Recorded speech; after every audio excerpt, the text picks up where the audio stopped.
Labrīt! Good morning. Good morning, Mr. Ashradam, Mr. Dombrovski, Excellencies, ladies and gentlemen. I am very glad that we are here in the Latvian National Opera House in the Forum Reforms and Investments for Growth. I am very glad that many are watching us remotely.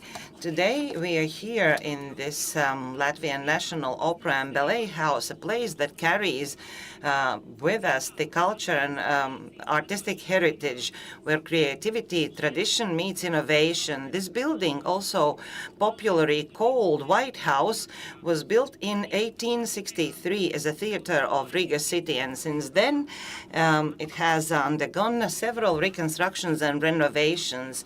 It stands on a historic pancake bastion, which was part of Riga defense system. We chose this place because here, thanks to Recovery and Resilience Facility, we will make most significant investment in modernization of cultural infrastructure. More than 23 million will be invested in renovation of engineering system, thus improving temperature, quality of air, and climate. This will not only increase the efficiency of this historic building, but will create better conditions for artists, observers, and ensuring the White House continues to be a cultural hub for many generations.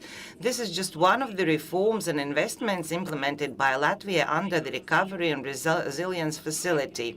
Projects are implemented in the areas of climate, energy, digitalization, strengthening the rule of law, reducing inequality, economic development, healthcare, education, and research areas. In general, they form a systemic and sustainable path of change in Latvia.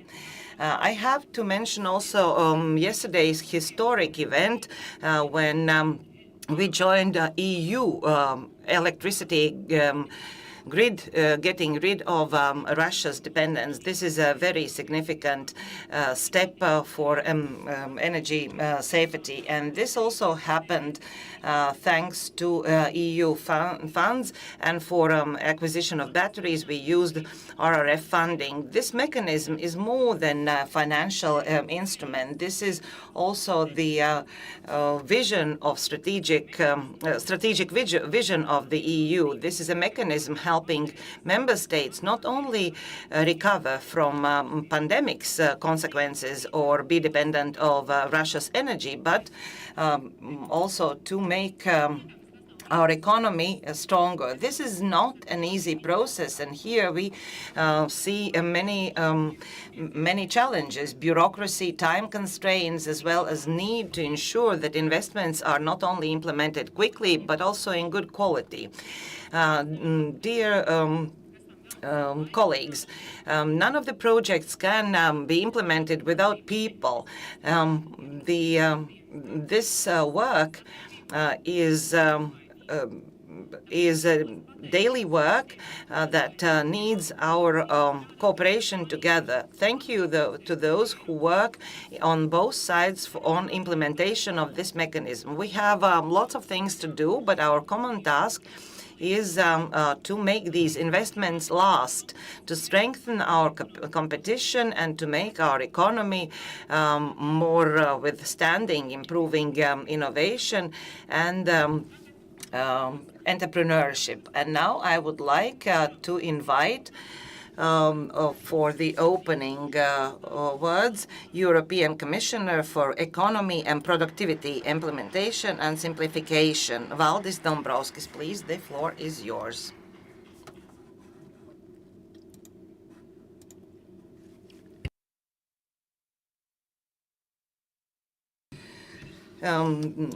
Dear Mr. Minister, and ladies and gentlemen, here this morning I would like to briefly look back at the implementation of European Economic Recovery and Resilience Facility, both in EU and in Latvia. But first I have to mention the priorities on EU agenda: security and competitiveness. Geopolitical situation is becoming increasingly complex. Russia's aggression in Ukraine and other threats, possible changes in the priorities of the new U.S. administration pose challenges to European security. That's why recently leaders of the member states of the European Union met in a special meeting on strengthening security. The focus was not only armed conflicts and hybrid attacks, but also potential trade tariffs and growing rivalry for leadership in key technologies such as AI. These issues are linked because Europe's security and future depend on our competitiveness and economic position. However, Letta's Draghi and EU Commission's report shows that our economy lags behind others. For example, in Europe, we do see slower productivity growth for decades. If we compare with the other big economies such as US and China. That's why this will be a most important priority for the European Commission. In particular, at the end of January, the European Commission presented the Compass for Competitiveness, a roadmap to boost productivity and growth. The three main directions of the Compass are, first, the innovation gap must be reduced. This involves the more active use of modern technologies as a solution to increase productivity. It is also necessary to address various difficulties that hinder the creation and growth and stay of innovative companies in Europe. Second, decarbonization must be aligned with competitiveness. We are not abandoning the core objectives of the Green Deal, but we have to adapt the path in close cooperation with businesses. Also, we have to reduce energy prices. Thirdly, we have to prevent Europe's excessive dependence on supply and crucial material chain. We have to work to diversify and strengthen our supply chains. At the same time, the plan also highlights 5 factors to boost competitiveness.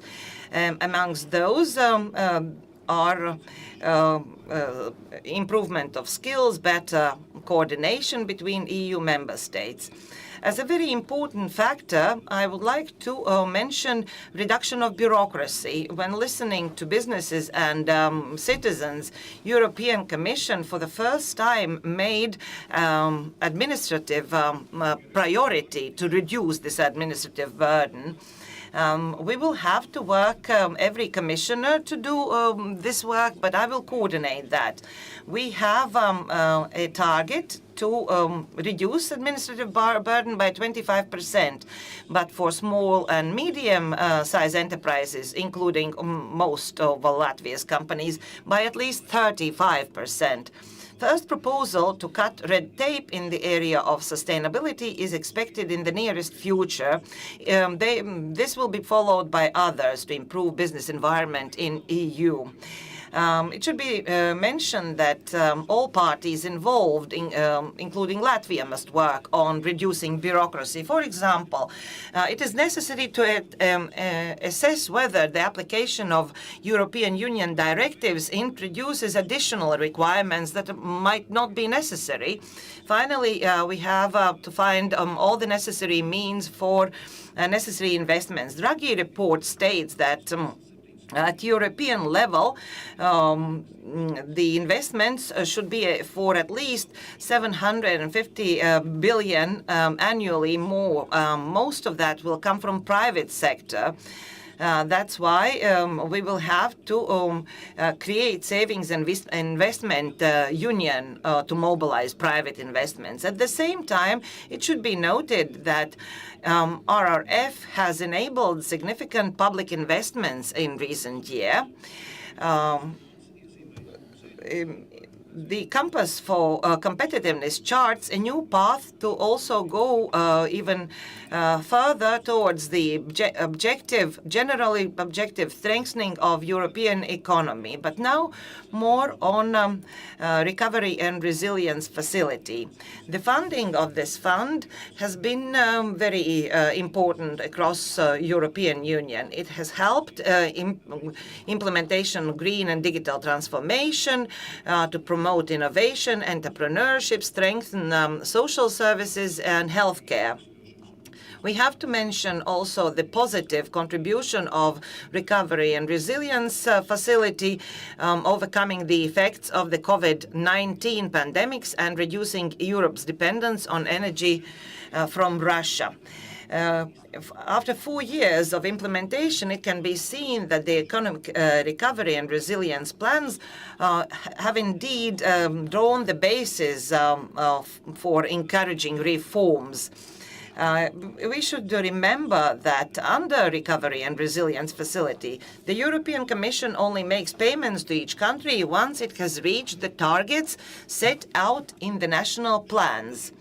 Today, member states have been distributed more than 300 billion euros. This is half or almost half of all the funding in the amount of 650 billion.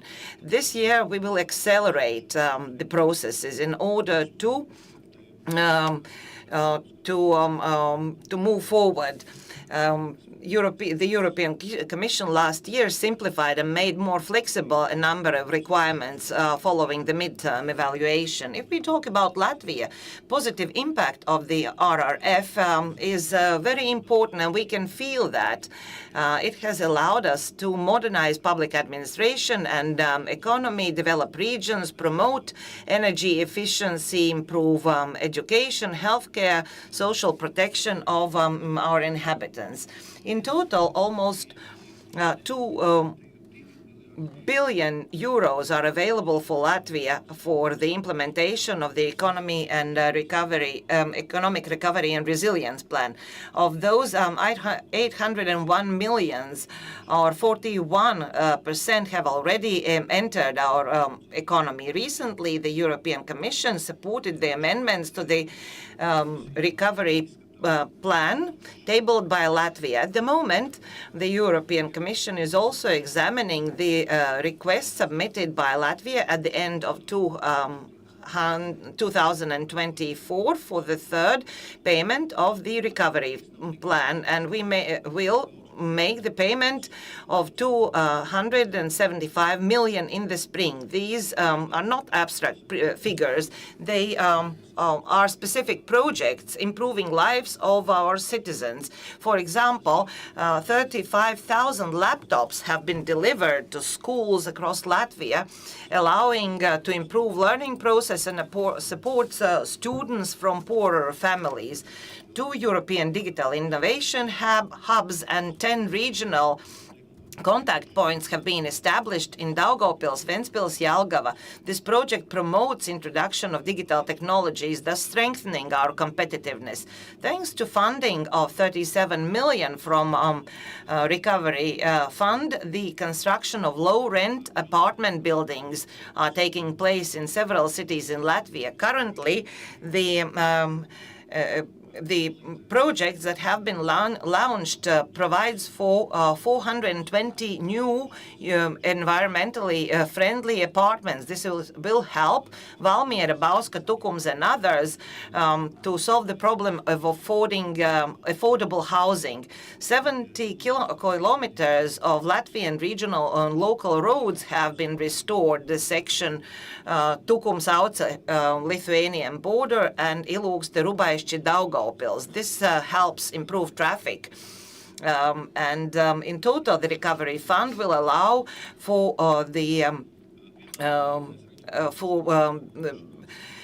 restoring of more than 200 kilometers. There are also positive results in the health sector. For example, Liepāja Regional Hospital provides a modern linear accelerator for radiotherapy of cancer patients. Since the fall of last year, patients have benefited from many new comfortable buildings, and Children's Clinical University Hospital have improved treatment options. In total, there will be more than 10 projects for strengthening the infrastructure of Riga and regional hospitals. Finally, I would like to highlight the successful completion yesterday of the synchronization of the electricity system with the European network by Latvia, Lithuania, and Estonia. The disconnection from Russian control network is a historic achievement, and it was performed thanks to investments from EU funds. Since the start of the project, the European Commission has provided not only political and technical but also financial support of more than 1.2 billion from the Connecting Europe facility. In turn, the section of the recovery plan Repower EU has managed to attract additional financing in around 100% for the electricity storage battery system in Rezekne. Thus, we will provide more balanced services at lower costs. This experience of Latvia successfully combining the support of several EU funds for strategically important projects can also serve as example for other member states. I've just mentioned a few projects, but the recovery facility helps to address a wide range of issues, and we see that the implementation of Latvia's recovery and resilience plan is moving forward. At the same time, it should be mentioned that all recovery facility projects should be operational by August next year. Latvia still has very intensive work ahead to accelerate project implementation. Similarly, the use of the European Union multi-annual budgetary funds should be accelerated, especially cohesion and structural funds. In total, more than 10 billion is available to Latvia for the programming period from 2021 to 2027. This year, approximately 1.5 billion euros of European investments will flow into the economy of Latvia. This opens up wide opportunities, but also puts very many tasks on us.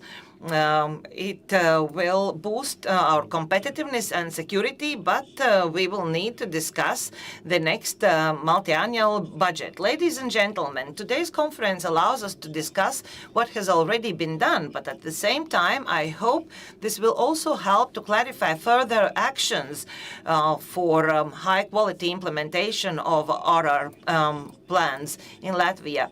I can assure you that the European Commission will continue to provide necessary support. I wish you to achieve the reform and investment goals set by Latvia, and most importantly, that the available funding improves the quality of life of our population. Thank you. Thank you very much to Mr. Dombrovskis for the insight in the priorities of the European Commission, including promoting competitiveness, reducing bureaucracy, and also implementation of the Recovery and Resilience Plan. And as the next speaker, I would like to invite the Minister of Finance of Latvia, Mr. Arvils Ašrādens.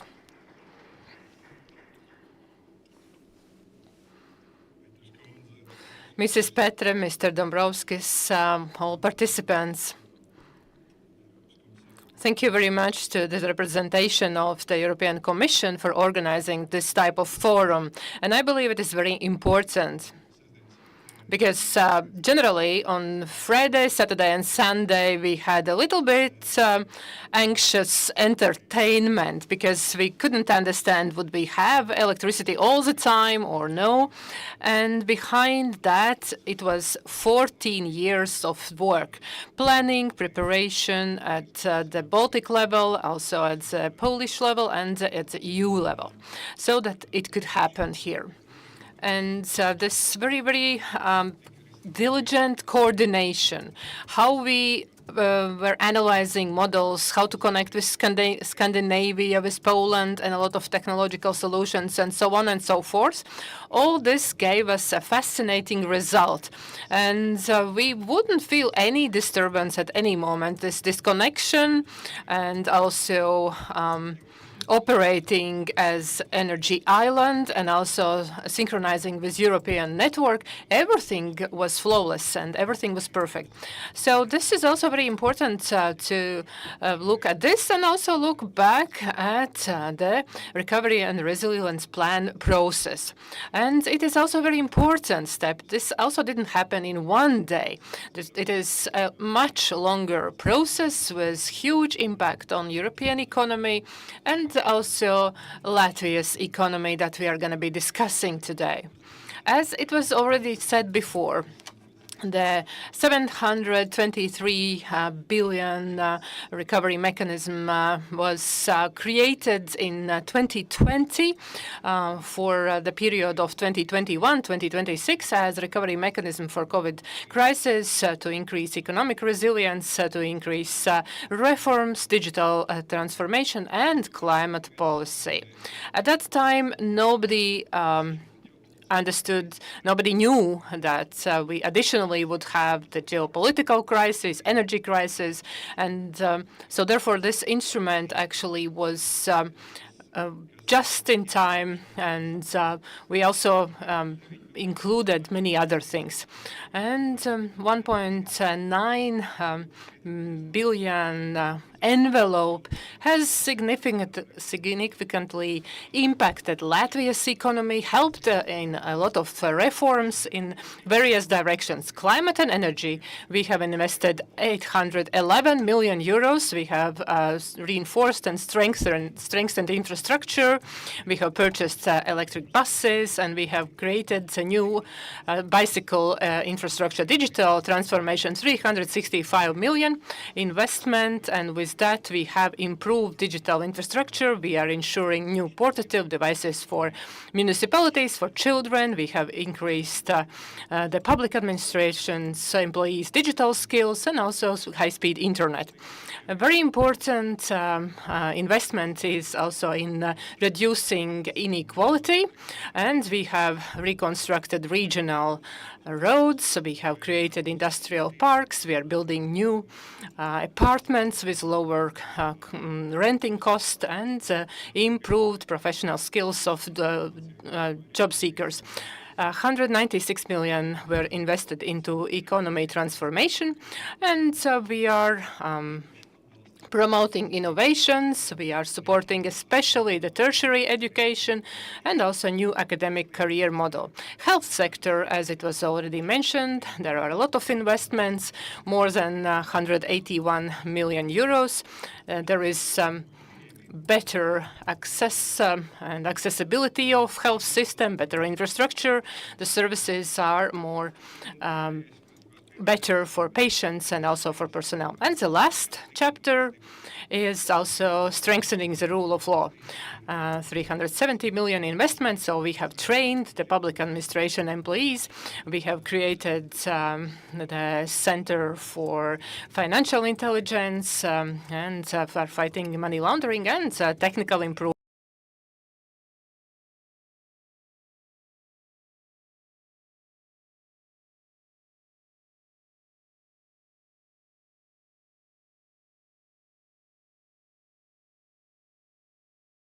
But by the end of the term, it is very important now to implement the projects. By the middle of 2026, we have to implement a lot of projects. For example, zero energy, building for catastrophe center to strengthen the resilience of our country against some extreme situations. Also investments in Riga hospitals, also regional hospitals, For regions development, it is very important to implement the plans about creation of industrial parks. There are a lot of debates how to solve it the best, because industrial development now has moved to the regions, for example, in Liepāja and in Valmiera. Then we are also transforming the energy sector. So we will modernize transmission networks of electrical energy. We will also increase mobility, reduce the energy bills. Also, the projects will be implemented that relate to mitigating climate changes. Another very important topic is the transport system, modernization of public transport system in Riga. A lot of investment will be also in promoting productivity and competitiveness, links between the research and practical projects, and also digital transformation. We have had a lot of political discussions in relation to the recovery facility, but our works, we have managed to be on time and do everything possible, and there is no risk that, or we have mitigated the risks that we wouldn't be able to implement all the projects and receive all the payments. And at the same time, we are making amendments in order to direct the finances towards the areas where there is more progress. And also, I would like to say thank you to the cooperation with the European Commission, because we see the Commission is very, very active and reacting very positively to help us to move the finances from the areas where there is no such a progress to the areas where there is a more perspective. If we talk about the impact of the investments on our economy, I already spoke about the total envelope that helped us, really. It helped us to overcome the crisis after the COVID, and it also impacted of course, the impact was made also by the difficulties of geopolitical situation. But if we look at 2025, it has helped for this investment package has helped us to return back to growth in our economics. But if we look at the total investment of European funds, and if you look historically, then starting from 2004 till 2024, Latvia has received 18 million of investments, and for cohesion policies 12 billion. And according to the estimates of the Ministry of Finance, we can see that for €1 that we have paid into the Europe's total wallets, we have received €3. So this is 1 against 3. And also our different types of growth and impact has accumulated, and the University of Latvia has developed a model. It was demanded by the Ministry of Finance, and we see that the impact of the EU on our economy in 2024, we see that the level of Latvia's GDP is 10.7% higher than it could be without the funding. So this envelope really helps for our growth, and it is very hard to emphasize one instrument over other. I can speak about cohesion funds and also all the different ways how we were supported, and this is very significant for us. And as Mr.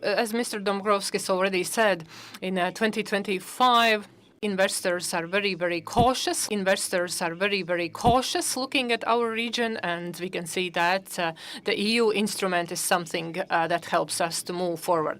Our task is to use this investment in a very smart and sustainable way. In Latvia, we are always using the term kind of to absorb, to use European funds, but maybe we need to change a little bit thinking and also understand that we have a lot to do. when there was a discussion between European and ministers of finance, and they assessed the investments of Recovery Resilience Fund, and they said that those countries that have the budget oriented towards the result, for those countries, investments were the most precise and helped those countries to achieve the goal. And it is also a very important message for Latvia. And therefore, our cabinet has also made a decision to transition towards this type of method. And this year, we will also have the first 3 ministries that transition, and they will tell at the end of the year how they succeeded. Another question is in the public sector, how to measure those investments as precisely as possible. It is not a simple task because very often it is hard to assess the impact at the social level or non-productive investments, but we have to learn how to do it better because especially because we are already developing or have started working at the next long-term European budget. If we look at the process in general, Mr. Dombrovskis already mentioned a lot of different examples, and he spoke about kilometers and lengths and hospitals and many other tangible things. Just a couple of examples from my side towards the end of my speech. How I would like to emphasize that the investments are investments both in economy, but at the same time also in the lives of our citizens, in their well-being. And it creates this feeling of community. Very often, of course, Europe is criticized for low competitiveness and not enough growth and development. But me, as a Minister of Finance, I appreciate what is happening. Just a couple of examples. Mr. Dombrovskis already spoke about Liepāja Regional Hospital and how technologies were improved and that created a new system how to treat oncology patients. And so far, all the treatment was done in Riga, in one hospital. But now, in Liepāja and the Kurzeme region, people can receive much more efficient treatment because for the new equipment, the time when the treatment is done used to be 20 minutes, but now it's only 2 minutes. And the therapy is much, much more efficient and much more not so harsh on the health. And you can just imagine those people who are living around, they don't need to come to Riga. Such a very, very expensive and high-level equipment is available to everyone also living in the regions. Next, I would like also to speak about the synchronizing with energy networks in Europe. And also Mr. Dombrovskis spoke about the energy transformator and condensators and also batteries in Rēzekne. And it will help us during the process when we have disconnected from Russia with where we used to be, and now we connected to Europe, and we are in a common energy market, and it will help us to see in our energy bills that the costs are reducing, and Latvia will be able to do the process in much more efficient way than it was planned before. So in general, I would like to say that this forum, and I also hope in next discussions, we will look back to the previous period. We will assess separate projects and their impact on Latvia's economy. We'll talk about the process of reforms and how we proceed. But in the end, I would like to say great thank you, the big thank you to the European Commission for this cooperation, for the flexibility in the cooperation.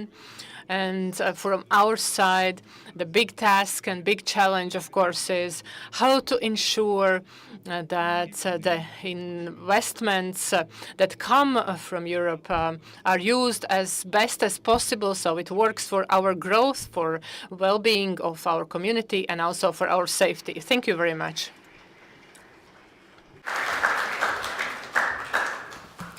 Paldies Ašrādena kungam. Thank you very much, Mr. Minister, Mr. Asheradens, on what we've achieved. And now we will have a panel discussion. We have planned for 2 panel discussions. The first will be dedicated to investments and the sustainability, prosperity and competitiveness. And the second will be benefits of investments for people of Latvia and regions. And now I give the floor to Professor Arnis Sauka, who will be the moderator of the first panel, and he will also introduce the other panelists. Good morning, dear ladies and gentlemen. We professors are reproached for being lengthy in our discussions, but we will be discussing things today, and this panel that I will moderate will talk about issues worth billions of euros on topics that Mr. Asheradens and Mr. Dombrovskis already mentioned. I would like now to ask Mr. Minister Arvils Ašerādens to return back here on this page. Then we have Jurģis Miezainis, Parliamentary Secretary of Ministry of Economy, Andris Bita, President of the Latvian Employers Confederation, as well as Liene Briede, Vice Rector of Riga Technical University. Unfortunately, due to technical reasons, we will not be able to allow you to ask direct questions, but you can send your questions to this Slido application, and I hope some of the questions will be asked to the panelists, because we have only 40 minutes for this discussion. So many things have already been mentioned, and I actually want every Monday to start with such a positive information, because there are so many good things happening, and they have happened. So we will start with positive, and then we will move to things to do. I hear also from the hall that there irrespective of all the positive achievements, we still have lots to do. Many things were already mentioned by our politicians. I will first turn to academia and businesses. I am looking at Andris and Liene. If you have the question, looking at everything that was said about the Recovery Resilience Facility and others, what can you say? What are the positive things in first academia and entrepreneurship environment? What do you feel?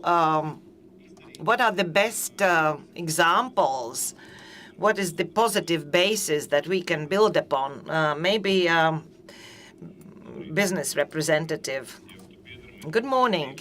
So if we talk or remain on the positive note, accessibility of these funds to companies have allowed quite many of those companies to manage things that otherwise with own resources as well as possibilities to get loans would not have been possible.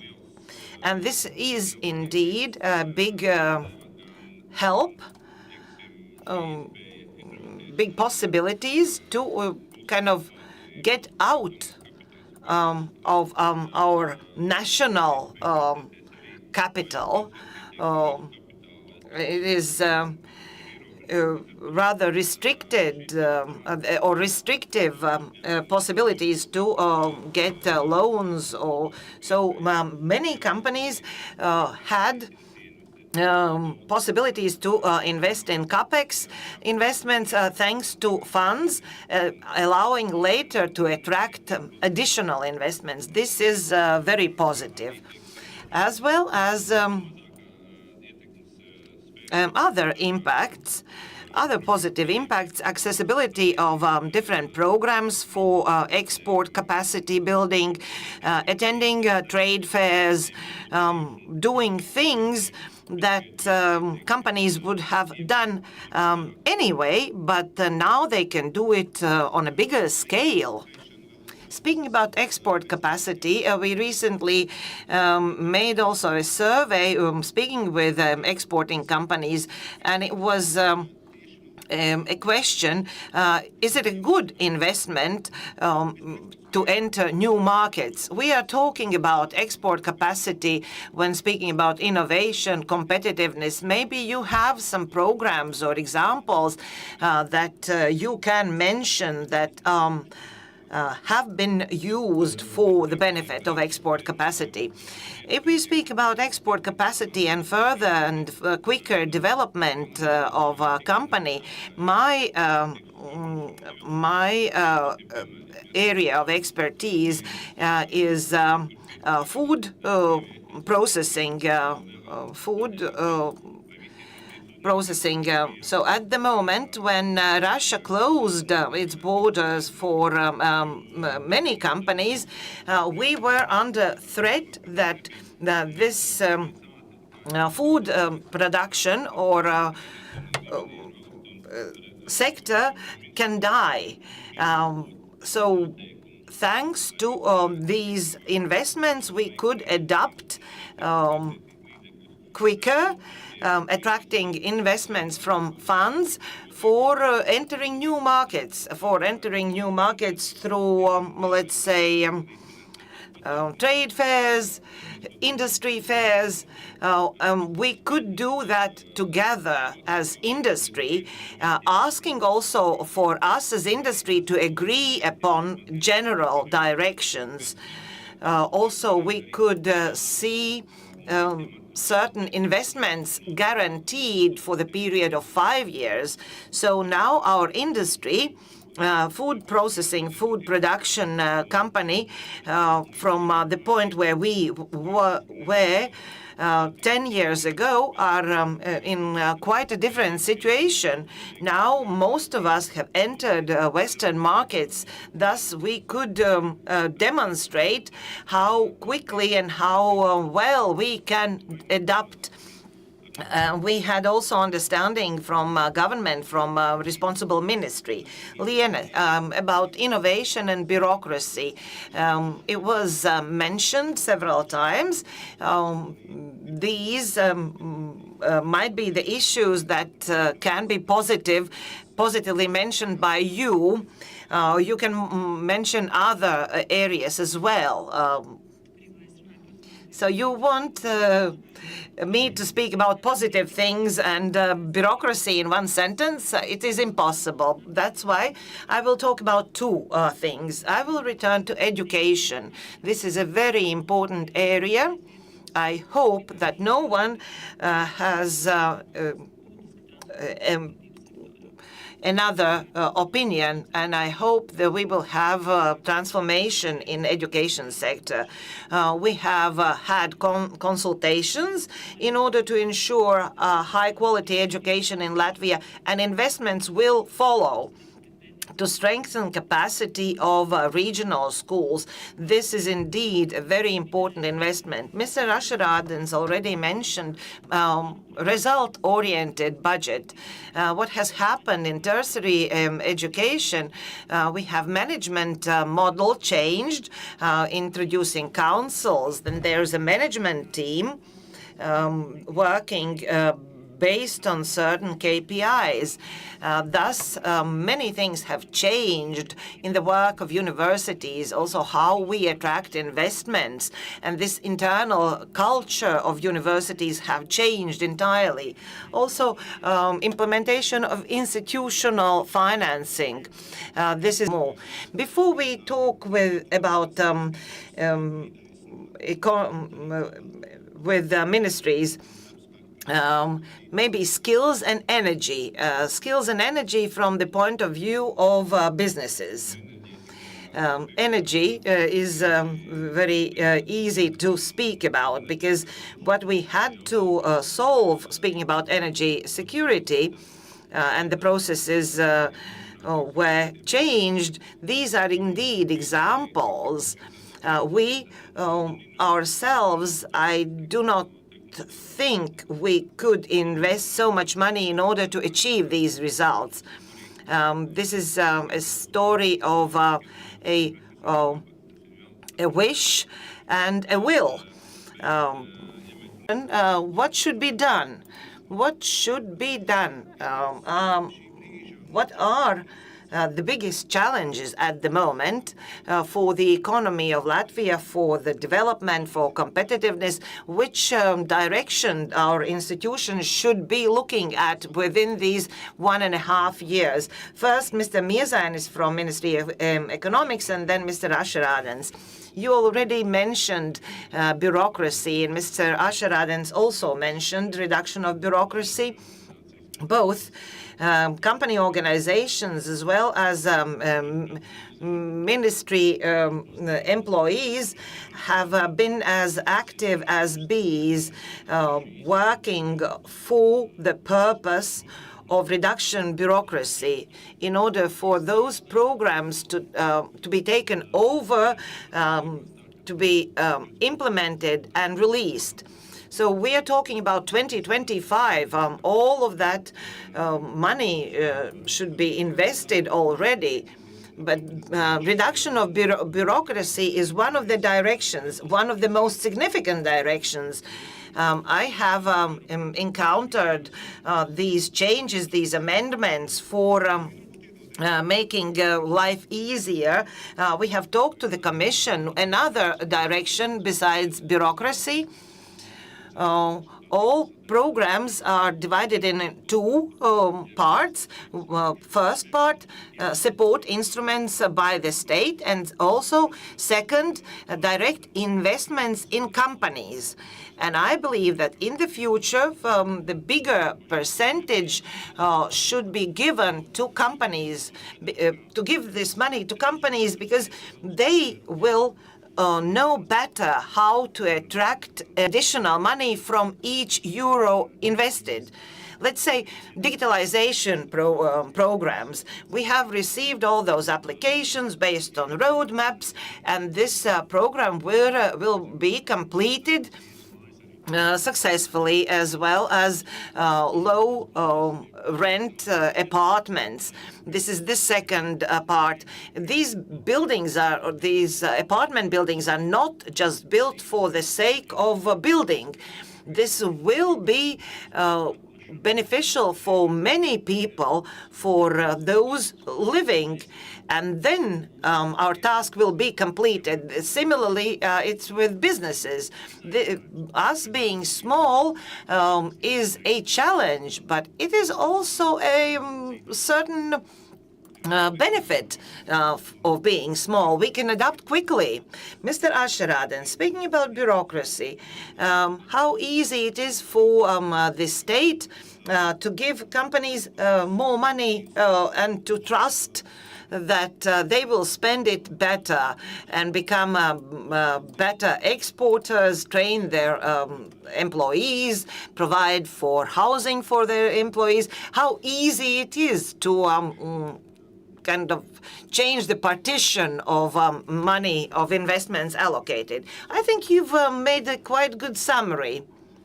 We have to look back at COVID. there were several fundamental tasks that were solved by Recovery and Resilient Facility. First, we could compensate for companies that stopped activities during COVID, and they could recover. Also, geopolitical, due to geopolitical impact, our economy was restructured. Now our dependence or cooperation with Russia is very little. Now we are developing and cooperating with the EU and other countries. What Madam Briede mentioned, innovation of tertiary education, aiming at economic growth and preparing specialists who can give their impetus into economic growth. Speaking about our tasks, first, Alpha and Omega are the security issues. And we are very happy that European Commission also deals with these needs. Speaking about centers for rapid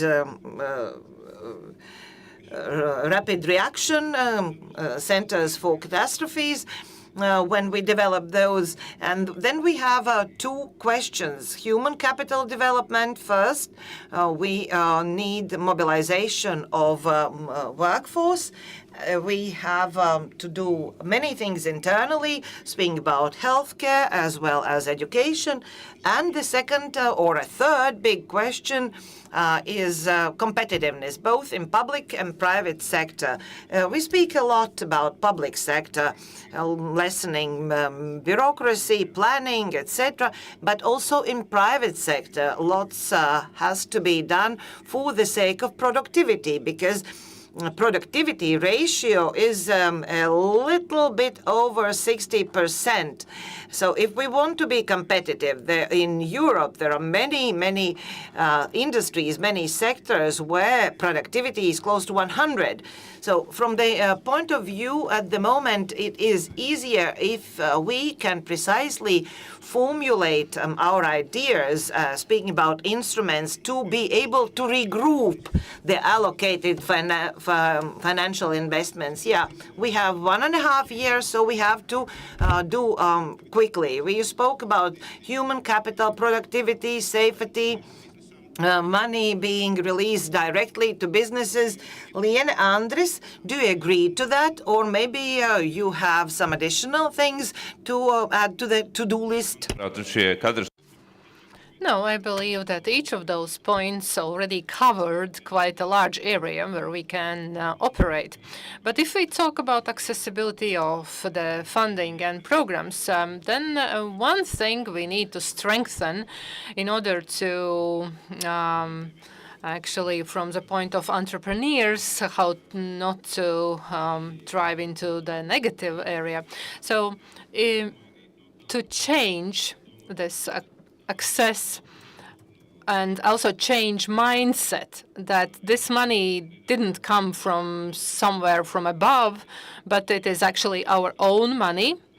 And then, consequently, there is a question, so if it was my money, would I do this activity with it? Because in this positive chapter, we already discussed there are some very good things, but then also some very good projects, but then there are also some projects where we are not just investing, where we are not investing, but we are just trying somehow to use the money. So, therefore, if we just rush in order to use the money, it could cause some negative consequences in the end. Okay, can I summarize that we need to increase efficiency in the public administration, and that could be one of the investments? Yes, definitely, because for each investment, for each measure, there has to be a tangible, measurable result. For example, if we talk about the catastrophe or emergency center, of course, there are some aspects that we cannot measure in money, but most can be measurable. And before we should set the targets before, and not the opposite approach that first there is a money and then we find targets somewhere. Yeah, Liene, probably you had heard this already before. From my side, talking about competitiveness and innovations, I believe that what I don't see is courageous decisions if we talk about development of technologies, how we integrate in the European value chain, because there are quite a lot of investments if we compare with the rest of the portfolio. Because if we look at the European value chains, there is quite good identification what they are. And what I don't see is that Latvia is aggressively or confidently moving towards it, that we are also part of this story. We just receive some leftovers, I would say. And it impacts Latvia's ability to integrate in the scientific excellency platform in Europe, and also our ability to offer ourselves and to offer something from us. And this is critical. This is not a sprint. This is a very long marathon. And over there, there is a long list of needs that we have. I understand it. But at the same time, Latvia is a small country, and we need to specialize in the specific areas. Also in research and innovations, in order to compete successfully and to stand out, we need quite a lot of investment. Mr. Miezainis, what would you also say? Yes, we also have discovered it in our ministry, and Kunziņsala project that deal with renewable energy, not for consumers, but for technology production. So those are the value chains in which we integrate. And then also we have our local activities, our scientific activities and amendments of law. And it allows us to use the innovations from our universities commercially here, locally. And I would be local patriotic, and I would say that for us it's not only important to create something, some solution, but also use it here and then X% to accelerate to help other countries. But how to make sure that this money is here in the circulation and so on? It's a complicated question, but let us, with your expertise, what first comes to your mind? What could we do? And how could a resilience recovery instrument help us? Such a complicated question cannot be answered straight away, but I believe the fast answer would be that, first of all, considering that the sector was quite dormant in Europe, we don't have it, so it is very hard to say the direction, especially in the circumstances that technologies in the military sector develop very dynamically, and it's not clear to what direction to go. So I would say that the first, considering that we are a small country, small community that operates in the economy, first to identify those who could think about this question. Universities, maybe with some technical knowledge, or maybe companies that already have some experience that could be transformed to drone technologies or something else, and to work with them and to forget all the rest in this chapter, because if you are not, you haven't been close to this, it's hard to believe that you would be able to jump from the first grade to the university. So those could be the platforms where this money could land. I understand if there is no place where to land for this money, it goes somewhere else. Somebody will take it. Okay, talking about security, I wanted to compliment the Ministry of Defense innovation strategies that they have created. They have tried to set the scene where to invest, and also they are planning to increase investments in research. I agree that our huge challenge, and we discussed quite a lot of with the Ministry of Defense, how to stabilize the investments in research in defense area.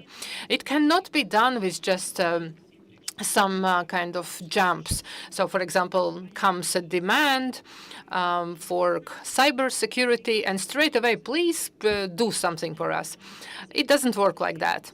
And also artificial intelligence, that is quite an important supporter for the new wave of technologies. And if we compare ourselves with Europe, we are users of technologies quite weak, but we are not creating them. And this is worrying, thinking about the future. So we need to think about the long-term research development in the context of security. And there should be separate preconditions, how we cooperate, how we work between the research institutions, ministries, and all the rest of the sectors, so what security checks would be done, and so on. Because right now in the research, it's not mandatory. Second, it is also very important for Latvia to be more active in getting involved in the funding mechanisms that are already available. For example, NATO Innovation Fund, and also the large funding projects in the defense sector. So we have to look at the investments that are available and that are quite essential, quite large. And talking about the safety sector, it is our opportunity at the same time, and also a threat at the same time, of course. But what is our observation, answering to your question about companies that enter Latvia and see that Latvia could be one of their clients, we have noticed that those service providers sometimes are welcomed to invest in research locally. So if I sell one tank to you, then I also need to invest into the research.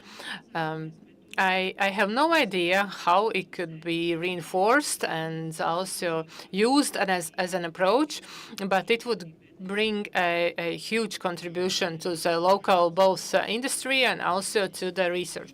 That would be a question to the Ministry of Finance if we talk about reducing bureaucracy. So how can we have this approach so that the existing money is very limited resource, we know it from the definition, and we will not have it more.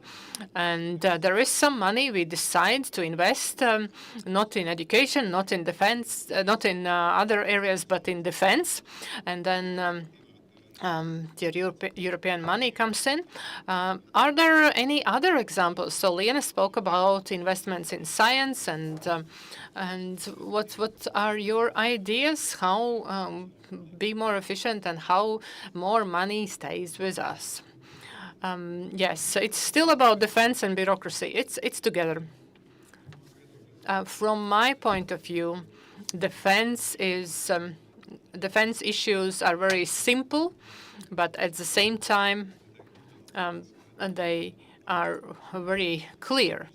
So these are the fighting possibilities for the army, also how our community can be defended in the case of incidents, catastrophe centers, and shelters. Not a lot of innovation is there. We just need them in the sufficient number. And also a very clear plan how to react and what to do if there is a crisis so we don't have a chaos. And the military industry is number 3, which is a very complicated issue. And the best signal is that for several years, the European financial institutions and also a European Commission has said that we are going to do it in a centralized way, coordinated way. The European Bank has looked at the projects that we could do together. And the central answer is that we draw attention to the military sector and it's going to be solved. And the next question is, like Mrs. Brieda said, how can we also get involved in the value chains? Of course, there are some primitive things if we talk about the weapons, but actually, we have to understand that the war now is done by the support and backing of artificial intelligence. So the technologies that were actually very topical a month ago, they are not topical anymore. So they develop in very, very fast way. And if we talk to Ukrainians, we see that those people who are at the combat zone, they are at the same time also using technologies, and it is fast changing. So right now, we have a cooperation with Finland, Patria direction. So there is. We are working with new, innovative directions. And the big question is what is happening with drones, because drone systems are changing, ever-changing and transforming. Like the drones that were very topical and needed last year are not needed anymore. And the changes are so fast, it's hard to understand whether the universities can also keep up with it. But yes, we have the cooperation platforms, and also it is a very good approach that those who deliver something to us, they have to invest in the research. And it is my conclusion would be it's a very dynamic process. So Valmiera Patria case project is going to be operating 24/7, and there is going to be new projects, and this is a very, very good success story. And also from my side, I am usually not, when I'm moderating, I'm not expressing my expert's opinion. But the question is, our researchers, they will find a way how to jump in. But imagine we built the fence on Belarus through the public procurement and all this. The Ministry of Economics, they actually were promoting amendments in the science law. And what is the most important is change of mindsets, that university can make mistakes from this and this number of studies. Maybe 9 will not succeed and 1 will succeed, and we are moving towards it. But the Ministry of Finance officials, can they make mistakes? No, they may not. They may not make mistakes. But university, they can make mistakes. And startups, they can make mistakes. And this is change of mindset. Maybe I would like to add, there was one fundamental topic, that not only finances are limited, but industrial capacity is also limited. It is also limited resource. And we have very successfully worked always where there is a dual use. We have included it. And this is also work for European Commission to take away these additional barriers that are for the sectors that are supported and not supported. You have to understand that we have a different world and different reality. And what is good for this dual use for military and defense sector is this use of industrial capacity. For example, Mr. Bitte, if he one day he decided, today I'm not going to produce food products, but for example, some military equipment, if there is such a need and if there is such an order. So industrial capacity that we have give us advantages, but then there are limitations. Limitations in specific regulations and also nationally. We have facilitated so that there is this dual use, and we have this opportunity. If we need it for defense, it is available for defense. Talking about the sectors that are supported and that are not supported, so within the framework of sectors, how do you see where the funding from recovery funds should be directed, or maybe some areas where it shouldn't? As each measure, there is some milestone to reach, some target, some goal, whether this is reduction of CO2 or something else. And very often we actually shoot in our leg by ourselves with non-supported programs. Like in digital program, those restaurants who suffered the most during COVID, they needed to digitalize, but they cannot use those programs they could they could not. They are selling wine together with food, and there are some things that are not supported within the legislation, and then you can very easily jump into this. So there has to be very flexible conditions, very flexible conditions. The countries will decide what is their economic structure, and they will make investments. And they will also take into account their advantages when we think about investments. So this, when we think about investments, so this 1.5 year ahead.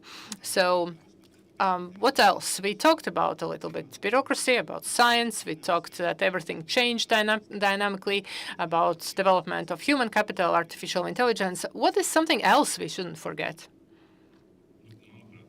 Stuck somewhere in the first steps, and we all understand what we are talking about, but we need to implement it in practice, and it's not done yet. Yes, it would be great. Liana, what do you say? From my side, a couple of comments. I believe that Latvia's competitiveness is described by companies' ability to invest in research and development. And for us, this indicator is very low.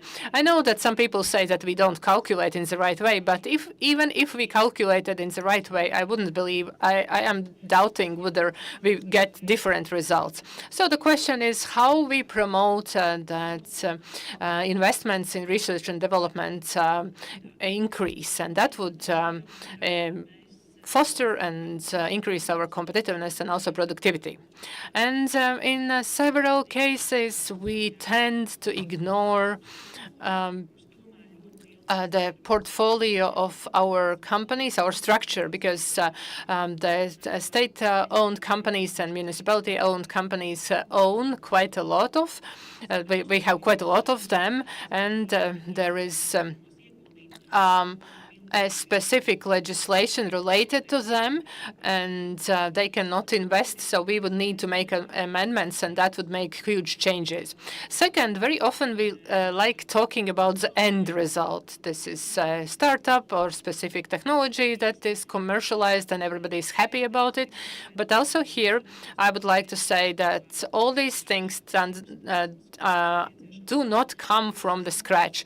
There has to be the beginnings, the processes that start long before, like attracting students and so on, because we have quite a lot of basket for startups, but where do we get them? And it's not clear who would take care of this area. Kind of universities, but we are not actually, according to law, we were not allowed to use it. And now the amendments are made. Okay, from the end of the last year, we can attract new talents and involve them. But it's very important to work with this area. And finally, I would also speak about the total investments in science. The promise 1.5% is slowly improved and slowly implemented. Right now it was, I think, 0.75 or something. And why I am highlighting this, this is because in order it is important for us to get this positive impact on the growth. And we need to increase it. And we need in research smart, capable people for long term with a stable career model. So this is very important. Thank you very much. Okay, and finally, I would acknowledge that maybe in the public administration, but in science and universities, you are allowed to make mistakes, and it would be great to increase investments because the dynamics, everything we talked about, this is quite loaded, and those of us who are sitting here, we wouldn't be here if we didn't participate in science and education, and it doesn't matter what somebody talk about before what somebody say. I believe my personal opinion is before we start, or if we don't invest in science and development, we will not have competitive budget.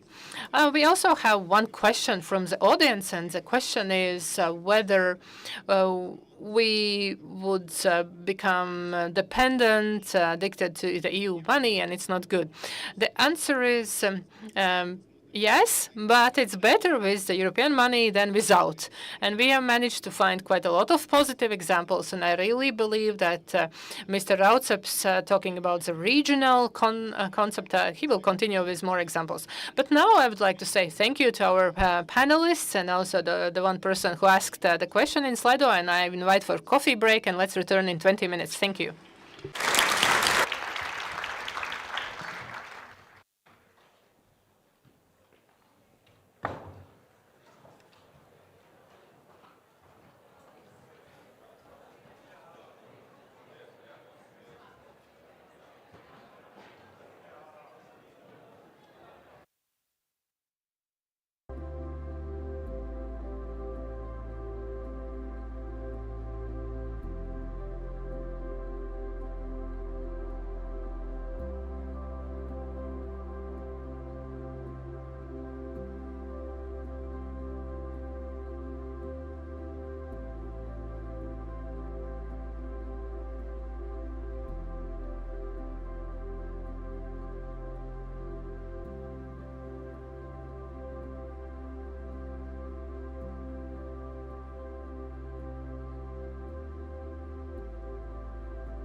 Labdien! Esiet sveicināti! Good afternoon. Welcome in the second part of our discussion. I will start with a once upon a time tale. I think this is very suited for today. The story is from India about three men who, in the complete darkness, are taking a road, and they see a huge object, and then they feel a huge object. One is saying, "This is a snake." Second is saying, "No, this is a tree," and the third says, "This is a paintbrush." But actually, it was an elephant, and every one of those three men had touched one or another part of the element, so they saw it very differently. Similarly, recovery and resilience facility is like an elephant. It is so multifaceted, digitalization, medicine, roads, and everyone looks at the elephant from different angles, from different perspectives. And during this panel, we will be able to look at the same element and the same elephant from different perspectives, describing what you feel, see, and understand. And hopefully, finally, we will see an elephant, all of us together. I urge you all to ask questions, because those of you present are those who are interested in the element, and maybe you are interested in specific parts of it. Maybe you have questions that our panelists can answer. You can ask your questions through Slido platform, and the code should contain hashtag NGEU. But let us start with a small introduction of our panelists. I will invite the first one, Xavier Rigal, acting director in the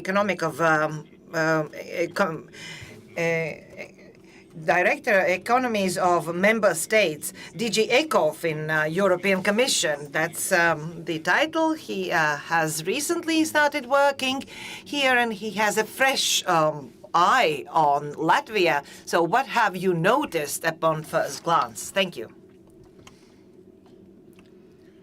Labrīt, dāmas un kungi, man ir liels prieks šodien. Good morning, ladies and gentlemen. I am very happy to see you all. But I wanted to tell you hello. There are some elements of this morning's panel and this introduction who has inspired me on how to start this presentation. First has been the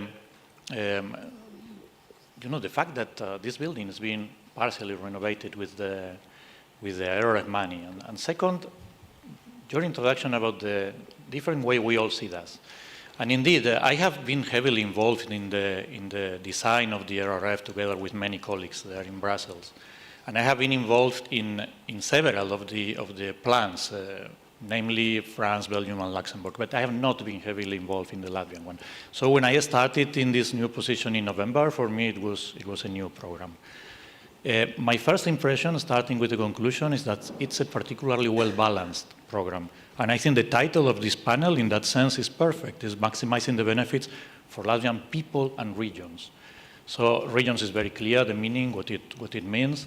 People is a bit more elusive, a bit more complex. It can be high technology that people need. It can be education, health, and also regions. But the Latvian RRP is heavily oriented towards these two issues. Let me briefly start with what I mentioned on this opera house. We economists, we like measuring everything. And we get very obsessed if something cannot be measured. When we measure growth, we want labor, capital, and then there's a residual. We don't know what to do. So we invented something called total factor productivity, and we put everything there. And this is something like this opera is about. When I was a young civil servant in Brussels in 2002, I like a lot of classical music. I went to the international concours of Reine Elisabeth, and suddenly I see in the final of the violin contest a young girl playing astonishingly. She won the concours. She was called by Baskride. I think you know her. She's Latvian. This is soft power. This is something you cannot measure. Latvian is suddenly put on the map for some days. Everybody talks about Latvia because this young lady has won this international competition. And this is not something which happens out of nothing. She and the people today learning medicine, music, and arts, everything, they need an infrastructure. They need the highest quality one. And so, from that elusive point of view, is the RRF helping out? Well, I think it is. Now we can go a bit more on the concrete. If I start by the education, one of the reforms, investments that caught my attention was the consolidation of Liepājas University. I think that has not been mentioned today yet, but of course you are the experts whether this is a good move or not. For me it is. For me it is. It makes sense that Riga Technical University is consolidating with Liepājas University. All countries need high-quality universities to compete within the EU, and I would say even more importantly, all together in Europe, outside the EU, China, US, and all the other big universities in the world and research centers. So people will have the opportunity to go to these high-level universities. That would be more people. Let's go now to regions. This is really the area which caught my attention the most. Almost everything in the Latvian plan is directly or indirectly related to regions.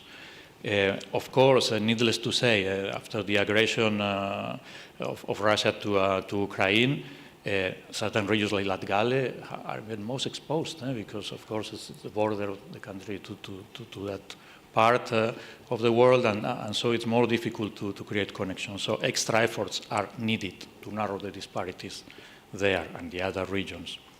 So the Latvia RRP has measures to reduce the regional disparities, supporting businesses, boosting resilience of the Latvian society. They contribute to a fairer and more cohesive society. The reforms accompanying investments of the plan are in the education, in health, and digital. I mentioned the university, but I think it also needs to be mentioned the business. It has been already discussed, so I will not stop too much there. But another area that for me is quite specific to Latvia is the access to investment. This is not a problem in other parts of Europe. It is here a challenge.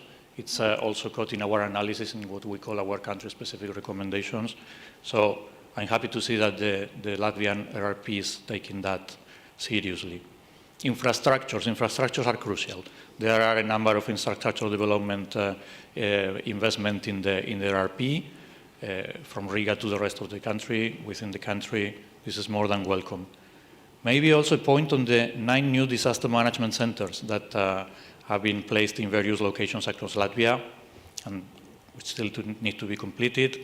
They will provide modern and efficient facilities for emergency responders. Of course, I'm a native from Spain. This has particularly touched myself because we have floodings we had recently in Belgium and Germany, but those lately in Spain also shows how climate change can be dramatic in these events. But of course, it's not only climate change. We know also that emergency situations can be on many different areas. Digital is in many plans around Europe, and I'm also happy that to see that digital is in the Latvian plan. It has also two sides. One is the digital divide that people don't get behind, and so it's interesting that this is taken seriously. But also the high technology that we've been talking about for companies to be competitive, for research centers to be efficient. Healthcare again has two sides for me. One is the access of healthcare to people. It's in the plan. And also that in those hospitals, they have the most modern technology possible, and it has also been mentioned here. So then on more social part, of course, strongly linked with regions. Affordable housing was mentioned, but also projects like the Bitseme Rehabilitation Center, which has a modern state-of-the-art facilities, providing access to high-quality rehabilitation services for patients and preventive care for the local community. This is a very nice project. Then on education, I mentioned the university. It would be really the high part. But there are also some milestones and targets in the Latvian plan talking about skill shortages, improved employment prospects for the 42 municipalities. It's not only Riga, it's also a regional aspect. Maybe last but not least, mention something that I've already heard today. We are now a bit, at the final phase. We are starting the final phase. We still have 1.5 years to finalize. The Latvian plan, when I compare to others, is doing relatively well. So in comparison terms, it's not bad. I think it's 40-something%, which has already been done. But in absolute terms, there's a certain need for acceleration. There are some countries who are less responsive than Latvia. There are also countries like France who have already implemented 80%. So that you can compare a bit where you are. So almost 50% is quite okay, but a final push is really needed. And you see these projects are all excellent. So let's make an effort and let's finalize the plan in time. Thank you. Paldies, Javier. Es priecājos, Thank you, Javier. There are already several questions. I will reformulate the question. The question is when we will be honest about extension of terms. It's not possible to extend application of recovery and resilience facility. Then I ask a question to you, Xavier. Are you afraid that some money and some goals will not be achieved and the money will be lost to Latvia? Initially, if we say that the extension is not possible, the risk is obviously there. I'm confident that not only the Latvian authorities but all other member states will be able to do this final push and to finalize the plan. Extension is not possible. This is what is on the table. But it's true that there are some outlets, if I may use this expression, for the money. It will not cover a big hole in the implementation, but it will allow at least some money to be transferred to others, InvestEU, STEP. But we are in a very early stage, and we never like too much to talk about that. We really want to concentrate on the implementation of the plan. It is possible. In the Latvian case, it's possible to finalize it fully, and I think in all member states, but in this case, it's particularly clear. So now let's concentrate on the implementation right now. Let's not talk about what to do with the money if this is not possible. Labi, paldies. Tagad mēs pāriesim pie valsts iestāžu pārstāvjiem. Es esmu dzirdējis iepriekšējā panelī daudz sliktus vārdus par birokrātiju. So I've in previous panel heard many things about bureaucracy. Bureaucracy can be irritating, but you can imagine a world without bureaucracy. The European Commission could just bring a truckload of money and shove it into our parliament or in the government house. That won't be good, I think. But those people who are responsible for implementation of those projects are not all that money. And I will give the opportunity now to two ministries as to what has been happened, what should be done, what are the good examples, and examples that taught us some lessons. I give the floor to Ingus Alex, State Secretary from the Ministry of Welfare. Yes, hello, dear participants of the conference. I am one of those evil bureaucrats who is trying to do bad things. But in general, I have to agree to our moderator. From the very initial stage, from the moment when there was this opportunity with the Recovery and Resilience Facility right after COVID, that this money could be invested in areas where we need social area. It is underfinanced if we compare it to other OECD countries or the EU countries. And any additional investment is very important in this area. So initially we looked at it indeed from the perspective of COVID, or direct perspective of COVID. 4 years ago, there were people who lived in social houses, and they were one of the least protected. They were threatened, their lives were threatened, and we had to look for solutions quickly how in the future with similar crises we could save more than we could at that moment. Or we can imagine how it looks like in those care homes for elderly people, especially with some movement difficulties. So we had lots of things to be improved and be done.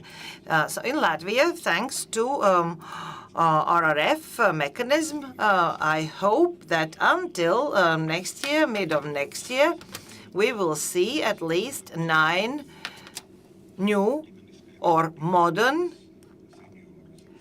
social houses for seniors. Initially, or then, we hoped that we will have cooperation partners in municipalities and they will be more enthusiastic. But at that moment, we did not have geopolitical aspects with Russia's invasion of Ukraine. And part of municipalities were afraid of who is going to pay later when the service is established. So implementation was not as beautiful as it was planned, but the money is not lost. It is repartitioned for the next planning period. But other things like accessibility, improvement of accessibility to municipality buildings, to buildings of public good service, also to individuals for adaptation of their living space, also services of professional rehabilitation, as well as other services that are directly connected with investments in people and for people.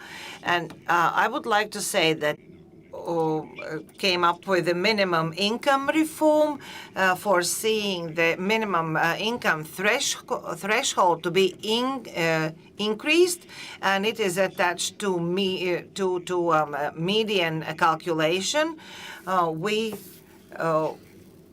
did not manage completely to implement this reform, but thanks to use the money.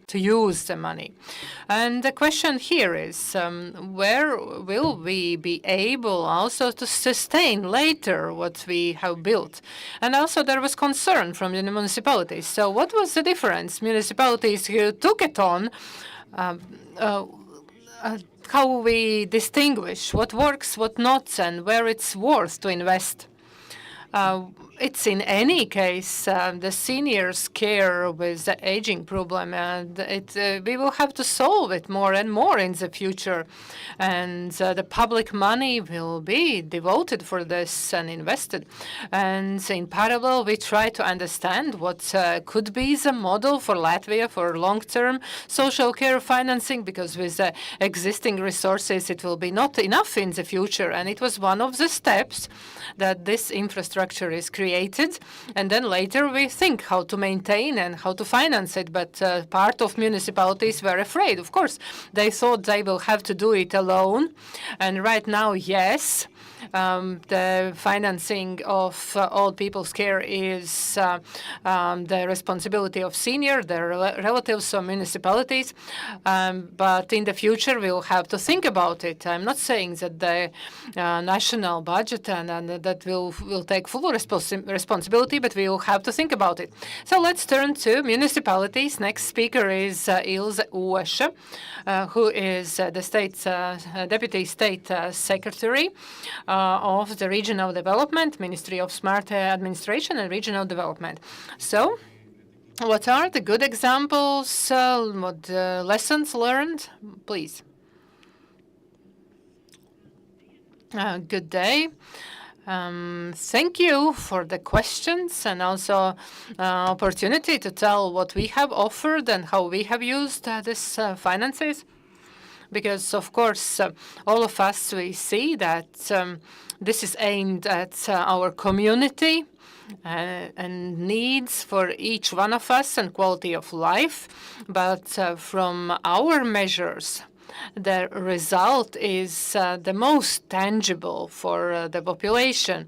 And I will speak about 3 components. And thanks to the financing, we were able to service those components. One is related to common climate goals and changes related to climate efficiency and energy efficiency. And so there's various measures and that end up with savings in the end payments for the services that you use. Second chapter is digital transformation, and it is topical from the side of organizing the service and also from the side of offering the service that is accessible available to all population. And here I will speak a little bit more, because with energy efficiency, everything is clear. We were doing it already before, but in relation to digitalization, there were some new instruments. And I must say, if we talk about benefits and also maybe some concerns, and one of the concerns was what colleagues already said, municipal level, and at this level to see those projects as something where we have to go all together and offer to the community. And so therefore, this was the reason why we restructured a little bit the funding of RRF. And now we are working with ministries, the Welfare Ministry, Ministry for Education and Internal Affairs. And we are also offering some things that community is demanding, what is needed to improve the service, both in the area of education and social services, and also for elections, because elections we have for the European Parliament, our Parliament, and municipal elections, and work with preparation of the election process so far was mainly done manually, and now we see it as a digital service. And here, for the next elections, the process will be ensured so that we have reached some competitive level at this area. And digitalization as a also important topic. It is very important to have the skills and competences for public administration employees and also employees of municipality, and also the same skills and competences for our community, for our people, so that the service that is digitalized and is offered digitally, so that a community member is able to receive it. They know how to apply, how to work with those tools, and how those tools save time and distance and ensure better accessibility. And the third component that we talk, reduction of inequality, this is the area where we filled with the most investments. Those are the national and local roads. That was one of the promises at the national level for people after administrative reform, that when municipalities become larger and there are new municipal centers in those united municipalities, and to make sure that our people can reach, so that people will have an opportunity to stay where they live, and so that people will have an opportunity to stay where they live, and also zero-emission vehicles. Purchasing, 15 municipalities have used this opportunity. There are municipalities for whom that it's not possible, for example, due to the road infrastructure. But what we had offered from the available funding, so now we have applied, and those zero emissions vehicles will be purchased for the needs of local communities.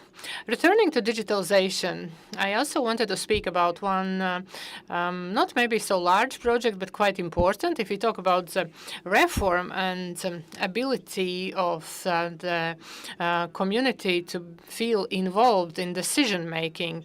And this project is that we have developed, and since this year it is also possible to use the participation budget platform. So this is a platform where local people can make decisions about some local initiatives, local needs that are important for them in relation to culture or security, and they can develop those projects, vote for them, and in a certain amount from the municipal budget, funding is assigned for implementation of those projects. So this is something tangible and that people can start using from the beginning of this year. So that was just in a very short to tell what we see as, I believe, very important within the RRF funding. And so we have invested the funding really in the areas that really help to develop needs of local community and also to raise the overall quality, to ensure high-quality services that are accessible if we compare with the time before. Thank you. I also wanted to add about participation projects. So, for example, in Riga, my neighborhood WhatsApp group is as active as also my school children's parents chat. They are very active. So there are some places where it's effective, very, very active, even too active. And I have two questions now that overlay, and I will ask them. So a lot of investments in regional development are based on municipal purchase power, but the needs are more in municipalities where there is less money. So how to ensure accessibility of services everywhere, and how you are planning to strengthen the development of the Latgale region, where there are municipalities with very limited money. So how we will help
because implementation requires involvement of national authorities, of stakeholders, on businesses, is really a shared mission, as well as I think is a shared mission to communicate about the results, so that the WhatsApp chat can be always full of messages, and that people are actually aware of the benefits that EU funding and the European project in general is bringing.